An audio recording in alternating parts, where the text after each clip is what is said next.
Hello అందరికీ, నేను మీ మన్యం తేజ. మంచి బ్యూటిఫుల్ శారీతో మీ ముందుకు వచ్చేసానండి. సో నేను కట్టుకున్న శారీ వచ్చేసి మనకి ఆఫ్ వైట్ వస్తుందండి. మన ఫ్యాబ్రిక్ వచ్చేసి గ్లాస్ జార్జెట్ వస్తుంది. ఒకసారి శారీ అంతా కూడా మీకు ఎక్స్ప్లెయిన్ చేస్తాను. మీకు శారీ అంతా కూడా కింద వచ్చేసి మనకి ఫ్లవర్స్ వస్తాయండి. ఇది రియల్ ఎంబ్రాయిడరీ వర్క్ వస్తుందండి, ప్రింట్ అయితే కాదు. అండ్ మనకి కిందన మొత్తం మనకి బార్డర్ అంతా కూడా స్కాలప్ బార్డర్ వస్తుంది.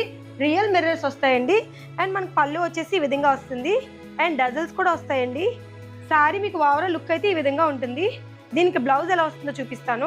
శారీకి నిజంగా బ్లౌజే హైలైట్ అండి. ఫుల్ హెవీ వర్క్ ఉంటుంది. చెప్పాను కదండి, మనకి రియల్ మిర్రర్స్ వస్తాయి. చాలా బాగుందండి బ్లౌజ్ అయితే మాత్రము. సో యాజ్ ఇట్ ఈస్ నేను కట్టుకున్నాను కదండి శారీ, లుక్ అయితే ఇలానే ఉంటుంది. చాలా బాగుంటుందండి శారీ అయితే. మీకు ఈ శారీ నచ్చినట్లయితే స్క్రీన్ షాట్ తీసుకోండి. స్క్రీన్ పై కనిపిస్తున్న వాట్సాప్ నెంబర్కి డిఎం చేసండి. ఈ శారీ కాస్ట్ వచ్చేసి మీకు జస్ట్ 999 ఫ్రీ షిప్పింగ్లో ఇస్తున్నాను. ఫాస్ట్గా బుక్ చేసేసుకోండి. Thank you.